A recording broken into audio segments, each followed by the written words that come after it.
Have you ever felt like your peace was shattered by someone's absence? Their silence cutting deeper than any words could, their indifference weighing on you like a heavy cloud. That's the subtle, often unnoticed power of attachment. It's like handing someone the reins to your inner world, letting them decide when you rise, when you fall, and when you feel whole. Slowly, without even realizing it, you become a prisoner to their choices, their actions, their moods. But what if I told you that you don't have to live like this?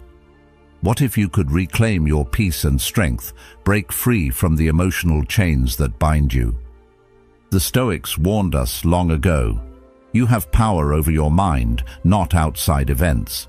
But how many of us give that power away, letting others control our emotional state? Detaching from people, especially when it's painful, isn't about turning cold or heartless.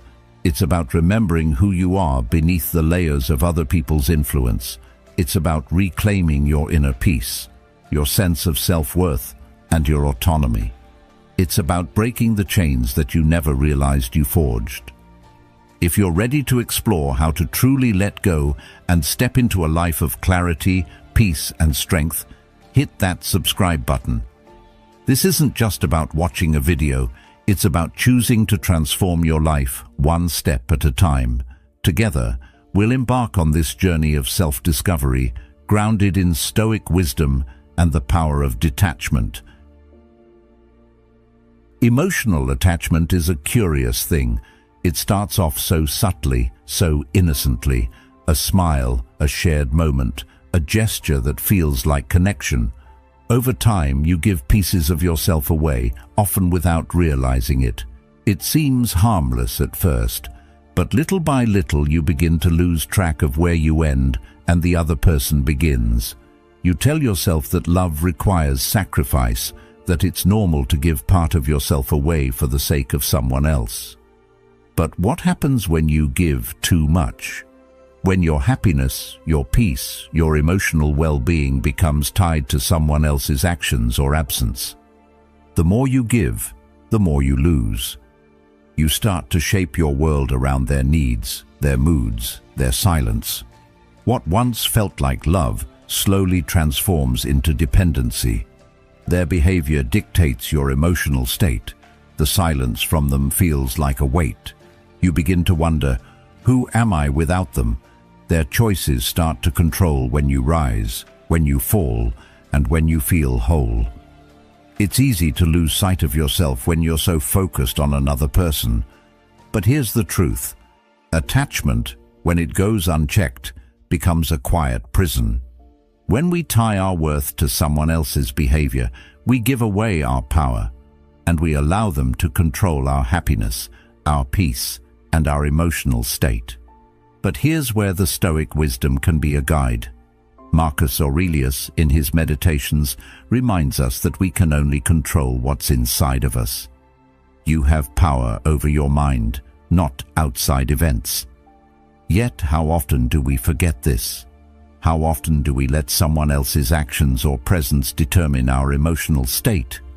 Emotional attachment in its purest form is the emotional contract that we enter into when we allow someone else to dictate how we feel. Detaching, however, isn't about pushing people away or becoming emotionally numb. It's not about becoming cold or uncaring. Detachment is about reclaiming your inner peace. It's about regaining control over your emotional world. It's about remembering that your worth doesn't depend on anyone else's validation, on their behavior or their presence. Instead, it lies within you. The Stoics believed that true freedom comes from within. By letting go of attachments that drain you, you can find your own strength and clarity again. It's about stepping back from the hold someone else has on your emotional well-being and reasserting your control. Letting go doesn't mean abandoning love. It means that you no longer attach your happiness to someone else's actions or absence. It means that you no longer base your emotional state on their silence or presence. And surprisingly, it's not as painful as it sounds. When you detach, you're not losing the person. You're losing the emotional dependency that made you feel incomplete without them. The key to detaching is recognizing that your emotional freedom lies in your ability to stand on your own. It may seem difficult at first, but once you start, the layers of dependency that you've built up over time begin to peel away. As you detach, you realize that the control you thought they had over you was never theirs to hold. It was always yours. And when you take that back, the chains that bound you, those emotional patterns, start to fall away. What you thought was love may have been an illusion. What's left is your own sense of self, your own inner strength, and your ability to stand alone without feeling incomplete. As you begin to detach, you won't feel empty or heartless. On the contrary, you'll start to feel more whole than you ever have before. And when you release someone from having control over your emotions, you make space for a deeper connection with yourself. You start to rebuild your own worth, not through someone else's eyes, but through your own. Detachment isn't a rejection of others, it's a reclaiming of your own power and peace. So, why do we attach ourselves so deeply to others, even when it hurts us? Why do we allow someone else to have that much influence over our lives? The answer lies in understanding that attachment is rooted in fear. Fear of being alone, fear of not being good enough, fear of losing the connection we've worked so hard to build. But once you begin to detach, you'll see that the things you fear losing are not as vital as you once thought. You're not losing love, you're gaining freedom. And that freedom will allow you to love, not from a place of need, but from a place of abundance and self-respect. Detaching isn't about rejecting others. It's about rejecting the emotional chains that make you dependent on someone else. The power to reclaim your peace is within you. It always has been. The moment you realize this, you'll stop waiting for someone else to give you the peace you deserve. You'll start building it within yourself. When you look inward, when you detach from the external forces that dictate your worth, you find your true self, and that self is more than enough. Think about the last time you clung to someone who didn't value you. At first, it feels like you've lost something irreplaceable, something that held meaning, something that made you feel whole. The weight of that loss can feel unbearable. It's as if you've lost a part of yourself, and the emptiness they leave behind feels like a hole you'll never fill. But in reality, what you've lost isn't the person themselves. It's the fantasy you created around them. The illusion that they were the one who could make you feel complete. The dream you built about what they would become in your life. This fantasy is what keeps you locked in an emotional cycle, telling yourself that if you just hold on long enough, things will change. But here's the hard truth. When you let go of them, you're not just letting go of the person. You're letting go of the dream of who you hoped they would be. The moment you release that illusion, the weight begins to lift. It may feel like you're losing something at first, but what you're actually gaining is clarity. It's like wiping away a fog that's been clouding your judgment, and suddenly, everything comes into sharper focus. The fog of fantasy can make you believe that love is enough to make someone change or grow into the partner you've envisioned. But love, in its truest form, isn't about changing someone else to fit your needs. It's about accepting them for who they truly are, even if that means letting them go. Carl Jung once said, "I am not what happened to me. I am what I choose to become." The key to letting go is not in the person's absence, but in your ability to choose a path that no longer depends on them.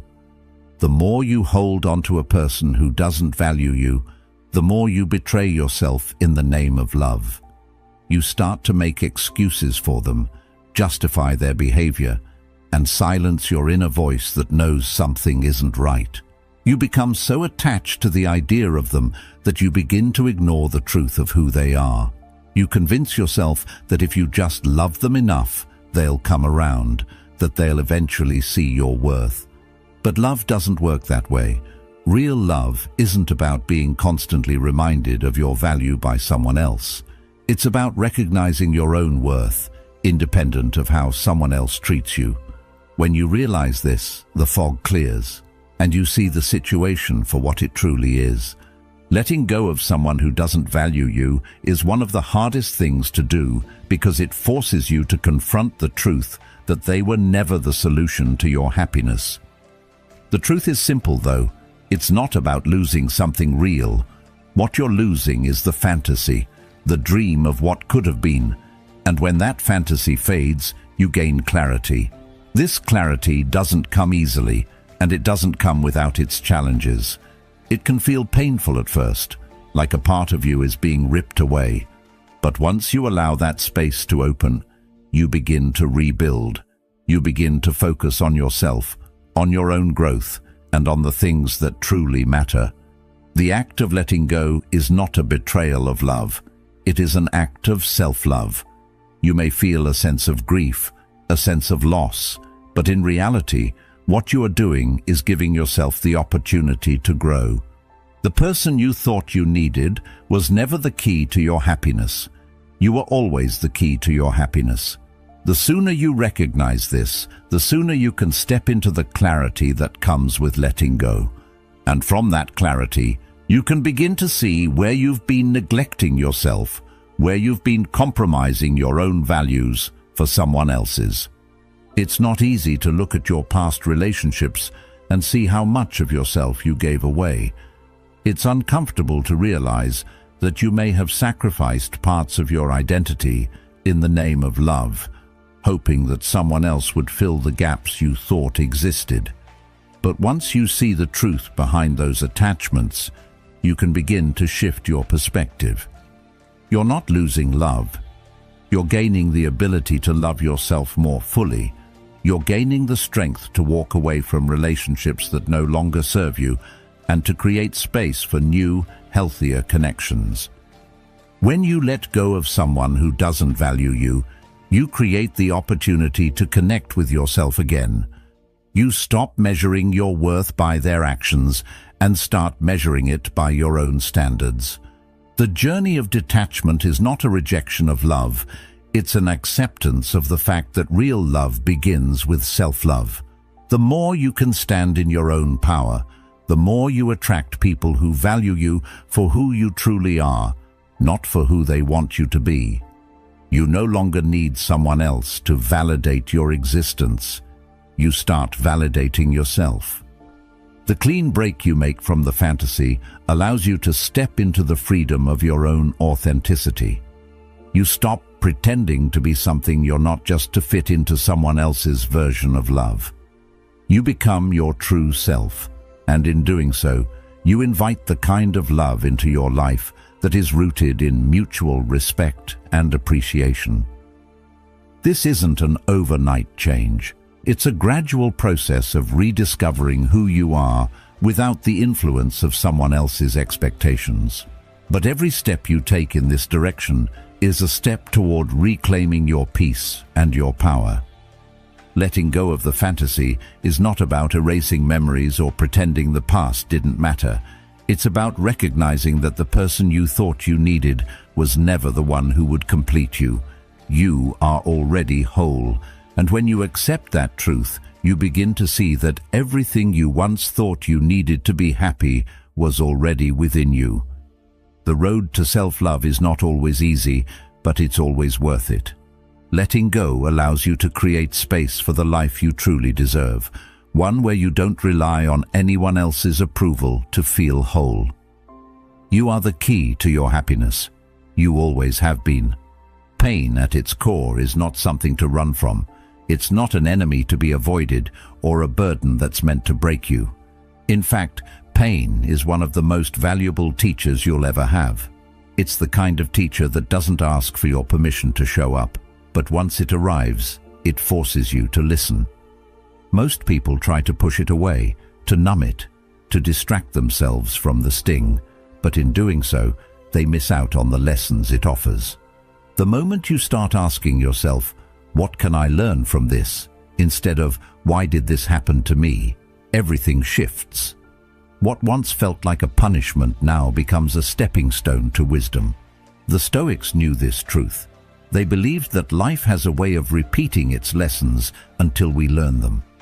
If we don't grasp the lesson, we'll see the same patterns play out in different forms, time and time again. But when we finally learn, when we truly understand the purpose behind the pain, that's when the cycle ends. In that moment of realization, you reclaim your power. Carl Jung said, "There is no coming to consciousness without pain." This is the paradox of pain. It doesn't just harm us, it shapes us. The kind of growth that happens in the midst of hardship is unlike any other. It forces us to question our assumptions, challenge our limitations, and reframe our entire worldview. It's in those painful moments that we discover the depth of our resilience. When everything is stripped away, when we're forced to confront what's left, we find the strength we never knew we had. It's not that we become stronger because of pain, but that we become aware of how strong we already were. But here's where it gets deeper. Pain is not just about suffering, it's about understanding. When we view pain as a tool for growth, we stop being victims of our circumstances. Instead, we become active participants in our own healing. The pain you feel from a broken relationship, a lost opportunity, or a failed dream isn't just random or meaningless. It's there to teach you something. Maybe it's teaching you how to set boundaries, how to stand up for yourself, how to say no when something isn't right for you. Or maybe it's teaching you how to value your own worth, to understand that your happiness isn't dependent on someone else's approval. When we start to see pain this way, it transforms from something we fear into something we embrace. Because the truth is, the more we resist it, the longer it stays. But when we lean into it, when we ask ourselves what it's here to teach us, it starts to lose its power over us. It no longer controls us. We control how we respond to it. The Stoics taught us that we cannot control what happens to us, but we can control how we respond. In every painful experience, there's a choice. You can either let it define you, let it weaken you, or you can use it to build yourself up, to strengthen your character, and to grow wiser. Think about the last time you experienced deep emotional pain. What did it teach you? Perhaps it was a lesson about trust, or the need for self-care, or the importance of authenticity. It might have revealed the areas in your life where you were compromising, where you were settling for less than you deserved. Pain isn't just a random event. It's a signal that something needs to change. And when you pay attention to that signal, you begin to understand the deeper layers of who you are and what you need. It's also important to understand that pain doesn't last forever. Yes, it feels overwhelming in the moment, but the moment will pass. The emotions you're feeling now may be intense, but they will not define you forever. The pain you're experiencing now will not last as long as the wisdom you can gain from it. With time, that pain transforms into something else, into understanding, into strength, into a clearer sense of self. You will look back on this moment not as a time when you were defeated, but as a time when you learned the most about yourself. There's a certain peace that comes from embracing pain as part of life. When you stop running from it, when you stop trying to avoid it or deny its existence, you begin to realize that it's just another part of the human experience. And that peace is what allows you to move forward. The pain may have been intense, but it didn't break you. It may have hurt, but it didn't destroy you. You are still standing. You are still here. And because of that, you're stronger than you were before. When you finally come to terms with the fact that pain is not here to punish you, but to teach you, everything changes. The Stoics taught that suffering can be our greatest teacher, but only if we are willing to learn. If you're willing to lean into the pain, to ask what it's trying to show you, you will find that it no longer has the power to control you. Instead, you'll find yourself on the other side, with a wisdom and strength that will carry you through any future challenges. Because the true power isn't in avoiding pain, it's in learning how to turn it into something that fuels your growth. When you do that, you no longer fear pain. You see it as a necessary part of your evolution, and from there you move forward, not just surviving, but thriving. Here's where the journey gets even more difficult. Sometimes the lesson isn't about the person who hurt you. It's about you. How many times have you clung to someone, even when deep down you knew they weren't good for you? How many times have you ignored your own needs, compromising yourself to keep someone around, hoping that by doing so they would finally see your worth? It's easy to point the finger at someone else, to blame them for the pain you feel. But what if the real lesson lies within you, in the way you allowed yourself to become tangled in someone else's actions, in the way you sacrificed your own peace to keep the illusion of connection alive? Facing this truth is never easy. It can feel like a gut punch, like you've been running from your own reflection, only to find that the problem was always right in front of you. But these realizations, as painful as they are necessary for growth. Every time you've given someone more of yourself than they gave you, every time you've let your boundaries blur in the name of affection, you've betrayed your own needs. Maybe it was because you were afraid of being alone, or maybe you craved validation, the kind that made you feel seen, valued, and heard. Whatever the reason, the truth is that you put someone else's needs before your own, allowing yourself to be wrapped up in their world without considering your own. And in doing so, you became lost in their patterns, their desires, their expectations. Carl Jung said, "The privilege of a lifetime is to become who you truly are." But how can you do that if you've spent so much of your life trying to be who someone else wants you to be? How can you see who you truly are when you're so tangled in the illusions of who others think you should be? The real challenge is in recognizing where you've allowed yourself to fall into those patterns. It's easy to blame the other person for the way things turned out, to point to their actions as the reason for your pain.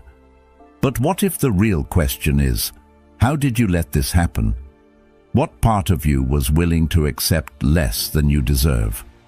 What part of you was afraid to walk away, to set boundaries, to put yourself first? When you start asking these questions, you begin to peel back the layers of your attachment. It's not about blaming yourself, but about understanding the depth of your own emotional patterns, the ways in which you've allowed someone else's behavior to shape your emotional world. When you begin to untangle these knots, you realize that the only way to break free is to acknowledge how deeply you've tied yourself to someone else's choices. As you begin to see this, it becomes clearer that the real work is in reclaiming your power. You've given pieces of yourself away, piece by piece, without even realizing it, until one day you wake up and find you no longer recognize who you've become. You've built your life around someone else's presence, their approval, their love. But once you start to see your own patterns, to understand where you've betrayed yourself, you begin to rebuild. The key is not in blaming the other person, but in understanding why you allowed yourself to stay in a situation that didn't serve you. What part of you was afraid to let go? What part of you thought that you weren't enough on your own? It's in this understanding that real transformation begins. Jung's idea of individuation, the process of becoming your true self, applies here. The first step in that journey is acknowledging the patterns you've been living in and realizing that they were never truly your own. You were living according to someone else's script, letting their actions dictate how you felt about yourself. The real journey starts when you reclaim your story, when you stop allowing someone else's choices to define your happiness. This isn't about pushing people away or shutting off your heart. It's about recognizing that your emotional well-being is not reliant on anyone else but you. In this process, you'll likely uncover some uncomfortable truths. You may realize that you've been accepting behavior that you wouldn't accept from anyone else. You may see how your fear of being alone led you to settle for less, how your need for validation led you to give away your peace. These realizations sting, but they're also the catalyst for real change. When you begin to see where you've betrayed yourself, where you've allowed your needs to go unmet in favor of someone else's, you begin to understand the depth of your attachment. You start to recognize the patterns you've been living in, and from there, you can start to untangle yourself. The process of letting go doesn't happen overnight. It's a gradual, sometimes painful journey of understanding who you are, apart from the person you thought you needed. It's about rediscovering your own worth, your own value, without relying on someone else's approval to confirm it. It's in this space of detachment that you find your true power. And once you've untangled yourself from the emotional patterns that have kept you stuck, you'll realize that the only thing standing in the way of your freedom was you. Emotional detachment is not about shutting down or closing off. It's about reclaiming your peace and understanding that your worth isn't dependent on anyone's choices, but your own. It's about learning to stand firm in your own truth, even when it's uncomfortable.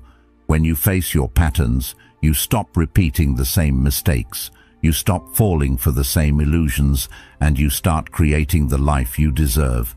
Because when you understand your own patterns, when you stop betraying yourself for someone else, you open the door to a new reality, one where you hold the keys to your own happiness and peace.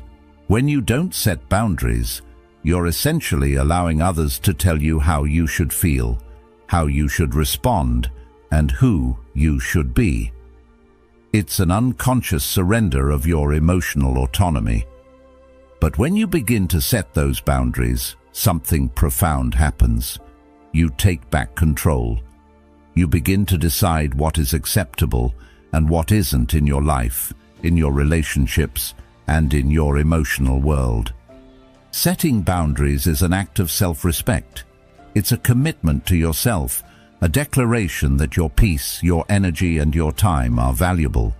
And as you set those boundaries, you create space to rediscover who you are beneath the noise, beneath the chaos of other people's demands. Many of us fear setting boundaries because we don't want to upset others. We fear rejection, conflict, or being seen as selfish. But here's the truth. Not setting boundaries doesn't make you compassionate or loving. It makes you a doormat. It makes you someone who is willing to lose themselves to maintain harmony, even if that means your own well-being is compromised. Setting boundaries isn't about being cruel or harsh. It's about ensuring that you are treated with the same respect you give to others. It's about refusing to tolerate behavior that undermines your sense of self-worth. And the more you practice this, the easier it becomes to reclaim your energy, your peace, and your autonomy. One of the hardest things to come to terms with is realizing how much we've allowed others to influence our emotional state. Think about the last time you were emotionally drained by someone, maybe a friend, a partner, or a family member.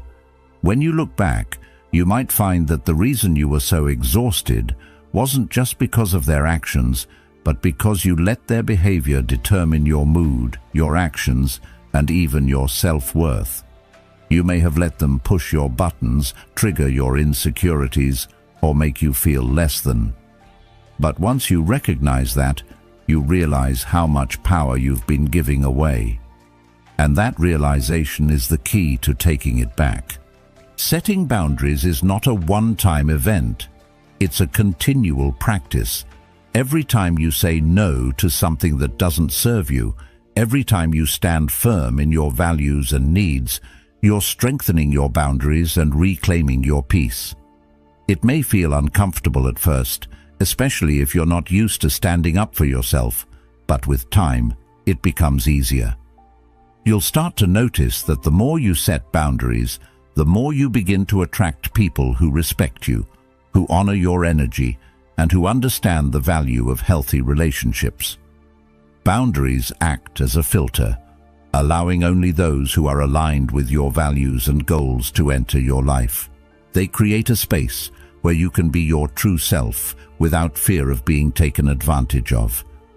But let's be clear. Setting boundaries doesn't mean cutting people off or creating walls that isolate you. It means protecting your emotional space from being invaded while still maintaining healthy, respectful connections. Boundaries help you distinguish between what is your responsibility and what is someone else's. They allow you to give without losing yourself, to love without sacrificing your peace. This is where emotional detachment becomes liberating. You can still care about someone deeply, but you no longer depend on their behavior to define your emotional state. You love them from a place of strength, not need. And in setting boundaries, you also begin to practice self-love. You begin to honor your own needs, your own desires, and your own limits. This is the essence of reclaiming your power. The more you prioritize your own peace, the more you build a foundation of inner strength that nothing can shake. The more you say no to what drains you, the more you say yes to what nourishes your soul. This isn't about being selfish. It's about being self-aware, self-respecting, and self-sustaining. You become the keeper of your own emotional world, and with that, you find a peace that no one can take away. Setting boundaries isn't always easy, but it is always necessary. The more you practice it, the more you reclaim your energy, your peace, and your power. And in doing so, you not only protect yourself, but also create the space for deeper, more meaningful connections. So, start today. Start by identifying where you need to set boundaries in your life, and then take the first step toward reclaiming your peace. It's your life, and you have the power to protect it. Solitude often feels like a void, a space filled with loneliness and longing. When you're alone, it can seem like there's nothing to fill the emptiness. You might even feel like something is missing, like you're incomplete without the company of others. But what if solitude wasn't meant to be a punishment? What if it was always meant to be your opportunity for reflection and strength?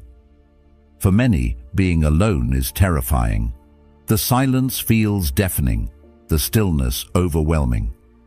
But in reality, it's precisely in these moments of solitude that you have the chance to meet your true self, without the noise and distractions of the world.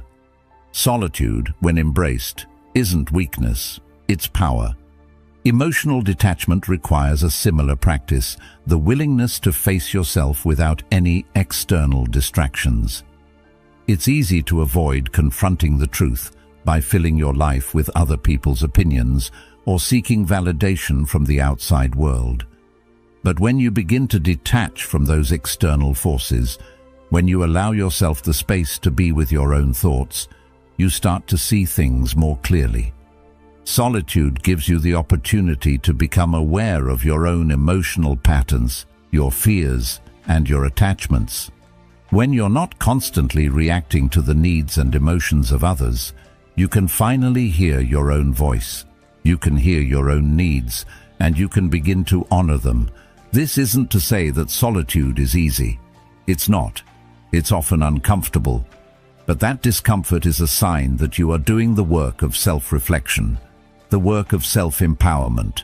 The longer you sit with yourself, the more you begin to realize that you don't need anyone else to complete you. You are enough, just as you are. And this realization is one of the most freeing experiences you'll ever have. When you embrace solitude, you stop relying on others to define who you are. You stop seeking approval, validation, or affirmation from external sources.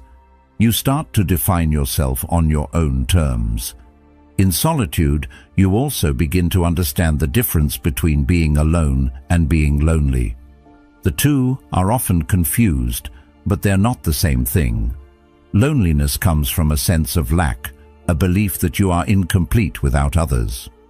But true solitude is about wholeness. It's about being comfortable in your own company, recognizing that you have everything you need within yourself. Seneca once said, "The greatest wealth is to live content with little." Solitude is where we find that wealth.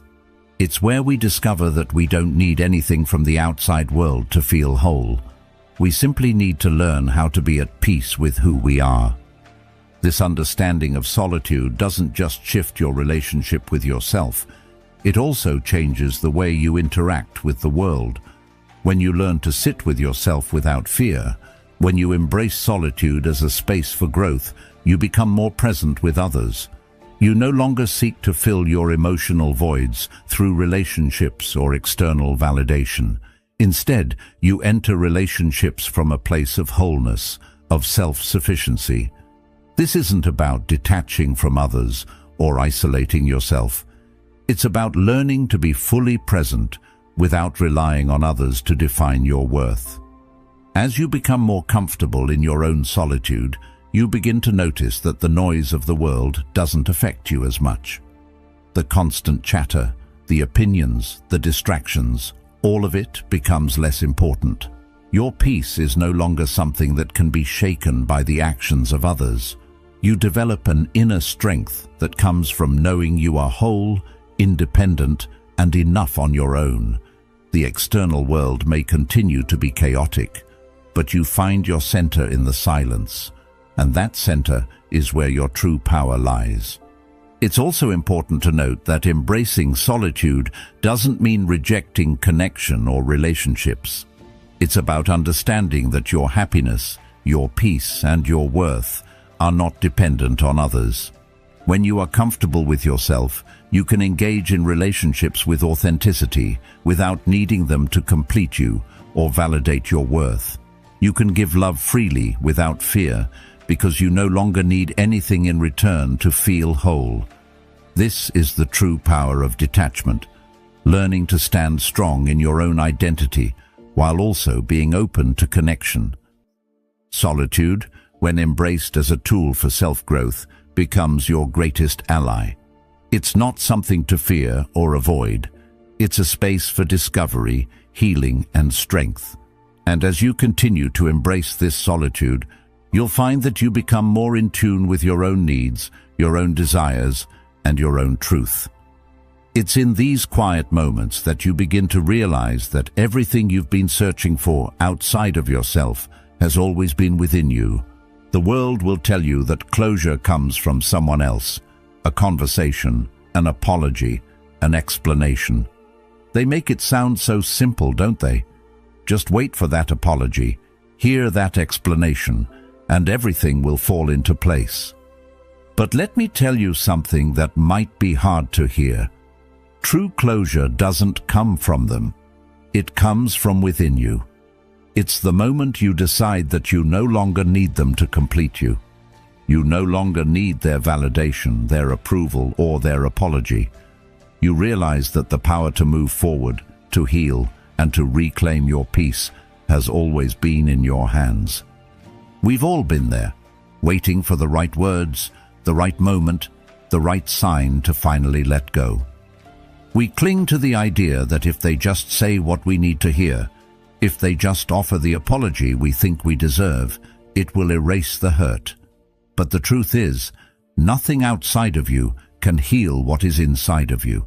It's a tough pill to swallow because for so long we've been taught to look outward for validation. We've been told that we need others to give us the answers, to fix what's broken. But real power, real healing, comes when we stop waiting for someone else to give us the closure we seek and start giving it to ourselves. This is one of the hardest truths to accept. Closure is not something you find. It's something you create. It's not something that happens when the other person apologizes or when you get the answers you've been longing for. It's something you have to choose to make happen in your own time and in your own way. When you realize that you no longer need anything from the person who hurt you, you take back your power. When you let go of the idea that their actions or words will ever make you whole again, you free yourself. This is what true emotional freedom looks like. It's not in waiting for them to come to you. It's in realizing that your healing has always been in your hands. This shift in mindset is profound because it changes the way you view your emotional world. It stops being about what you're owed and starts being about what you're willing to give yourself. Carl Jung once said, "The most terrifying thing is to accept oneself completely." And here, in the process of finding closure, you are learning to accept yourself completely. You're learning that your peace isn't dependent on someone else's actions or approval. You are teaching yourself that your worth doesn't hinge on their words, on their behaviors, or on their timing. You can heal and move forward on your own terms without needing anything from them. And in that realization, you unlock a new kind of freedom. It's important to recognize that the past doesn't control you unless you let it. And for so long, we've been taught to believe that closure requires an outside event, something external to us, to make things right. But when you start to see closure as something you create within yourself, the chains of the past begin to loosen. You no longer need their apology, their approval, or even their understanding. You've already forgiven yourself. You've already found your peace. When you let go of the need for them to fix the past, you free yourself to build something new in the present. The Stoics believed that what we do now echoes in eternity. What you choose to do now, in this moment, is what will shape your future. The past may have shaped who you are, but it doesn't define who you will become. There's something incredibly empowering about choosing to let go without needing anyone else to provide the closure. It's an act of reclaiming your emotional autonomy, your ability to decide how you move forward and how you feel about yourself. It's about realizing that the person who hurt you doesn't get to control your future. Your future belongs to you. Their actions can no longer hold you in place. When you stop looking outside for closure and start creating it from within, you stop being a victim of your circumstances and start becoming the author of your own story. You take back the pen and write the next chapter of your life, free from the weight of past hurts and unresolved feelings. Think about the times when you've sought closure from someone else. How long did you wait? How many times did you find yourself stuck, replaying old conversations, hoping for a different outcome? The truth is, the more we wait for them to provide the answers we seek, the more we tie ourselves to them emotionally. We give them the power to control how we feel, to control how we move forward. But when we choose to find closure within ourselves, we stop giving them that power. We stop letting their actions dictate our emotional state, and we reclaim our peace. It's not about pretending the past didn't happen or that it didn't hurt. It's about accepting that the past is done, and the only thing you can control now is how you move forward. So, let go of the illusion that closure requires someone else to make it happen.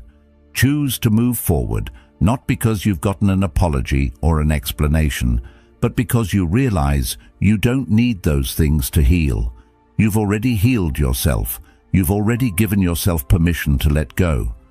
The power has always been in your hands, and once you realize that, you begin to experience a peace that doesn't depend on external validation. It doesn't depend on anyone else. It's yours to keep, yours to create, and yours to protect. True closure comes when you stop waiting for someone else to make things right and start making things right for yourself. In that moment, you're not just moving on from the past, you're stepping into a future where you hold the keys to your own happiness, peace, and freedom. That's where the real power lies. Once you've let go, once you've reclaimed your peace, the real work begins, creating the life you want. It's not enough to simply detach from what no longer serves you. Detaching is just the first step. The true transformation happens when you start redirecting your energy towards something meaningful, something that nourishes you and helps you grow. For so long, You may have spent your time and energy on someone else's emotional needs, their demands, their wants. But when you finally break free, that same energy can be channeled into your own life, your own dreams, and your own growth. The love you once gave to someone who didn't appreciate it can now be turned inward, towards yourself. It's in this shift that your life begins to take on a new purpose. Think about it for a moment. How many times have you given more than you had, trying to fill a void or make someone else happy, even at the expense of your own well-being?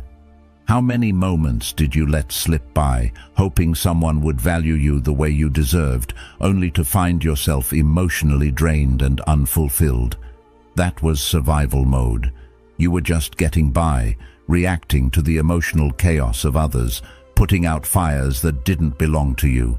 But now, with your peace reclaimed, you have the opportunity to step out of that cycle and into a life of intention. It's no longer about waiting for things to happen. It's about creating the life you truly desire. It's easy to fall into the trap of wondering why things didn't work out, of feeling like a victim of circumstances. But the moment you let go of that mentality is the moment you reclaim your power. You begin to understand that your past, no matter how painful, is simply the foundation upon which you can build a new life. Pain, betrayal, and loss are no longer chains that hold you back. They are the raw materials for the life you're about to create. You are no longer the person who waits for external validation or approval. You are the person who takes responsibility for your own happiness, your own growth, and your own future. This shift requires a commitment to yourself, an investment in your own growth. It's not enough to just let go of the past. You must actively choose what to do with your present and future. Perhaps it's time to pick up that passion you've put aside for so long, or to nurture the relationships that bring out the best in you. Maybe it's time to find a new sense of purpose, one that fulfills you from the inside, rather than depending on someone else's recognition or love. This is where true power lies, in taking the energy that once went into someone else and focusing it on what truly matters to you. As you begin this journey of rebuilding, you'll find that you are capable of so much more than you once thought. The strength that you've developed through your hardships, the wisdom you've gained from your experiences, becomes the foundation for your next chapter. This isn't about forgetting the past or pretending the hurt never happened. It's about acknowledging the pain, honoring the lessons it's brought, and using that understanding to fuel your future. You stop asking, "Why did this happen to me?" because you've realized that the question no longer serves you. The new question is, what will I build with this newfound strength? You begin to see that everything you've gone through, the heartache, the struggles, the moments of doubt, has equipped you with a unique set of tools. It has shaped you into someone who understands the value of their time, their energy, and their worth. You no longer waste your resources on people or situations that drain you. Instead, you invest them in things that nourish you, that help you grow, and that bring you closer to becoming the person you've always been capable of being. It's in this phase of rebuilding that you discover your true potential. The process of creating the life you want isn't easy, and it's not instant. It's a gradual evolution, a continuous process of growth. But with every step, you get closer to the version of yourself that you were always meant to be. You stop running from pain, and instead, you embrace it as part of the journey. You understand that growth doesn't happen in comfort. It happens in the discomfort of change, and you are ready for that change. When you invest in yourself, when you choose to thrive instead of survive, you send a powerful message to the world. You are not here to settle for less than you deserve. You are here to create a life of purpose, a life of fulfillment, a life of strength. And as you begin to see the fruits of your labor, you'll realize that the true reward of detachment isn't just the freedom from others. It's the freedom to build a life on your own terms, based on your own values, and guided by your own purpose. As you continue to rebuild, remember this: the past doesn't define you. It's what you choose to do with your present and future that shapes who you are. So start building. Invest in yourself. Grow into the person you've always known you could be. And as you do, you'll find that your life begins to reflect the strength and peace that you've cultivated within yourself. You're no longer just surviving, you're thriving. And that's where the real transformation happens. You've taken the first step towards rebuilding your life with intention. Remember, it's not about what you've lost, it's about what you're choosing to create. The power to transform your life is already within you. Now, it's time to put that power to work and start building the life you deserve. If this message resonated with you, take a moment to subscribe and stay part of this journey of growth and self-discovery. And don't forget to check out one of the suggested videos on the screen to continue your path toward peace and strength. Thank you for being a part of Stoic Journal. Keep growing, keep evolving, and remember, the best is yet to come.